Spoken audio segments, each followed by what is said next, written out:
I'm going to show you how to make the trending 2024 in 12 clips video using TikTok and CapCut. It's fun, simple, and the perfect way to highlight your favorite moments from the year. So grab your favorite clips and let's dive right in. First, make sure you've updated both TikTok and CapCut to their latest versions. Next, open TikTok and tap the search icon in the top right corner. Type in 2024 in 12 clips in the search bar. Browse through the results until you find a template you love. Once you've chosen one, tap the Try This Template button. TikTok will take you to a new page where you'll see an option that says Use Template in CapCut. Tap on it, and CapCut will automatically open.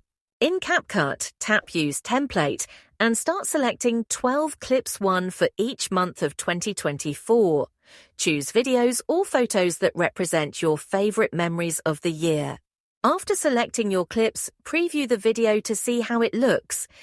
If you're happy with it, tap Export in the top right corner. Choose your desired resolution, like 1080p or 4K, and save it to your device. Now your video is ready to shine. Share it on TikTok, Instagram Reels, or any other platform to celebrate your year in style. You've just created your own 2024 in 12 clips video. If you enjoyed this tutorial, don't forget to like, comment, and subscribe for more creative ideas. Thanks for watching, and I'll see you in the next video.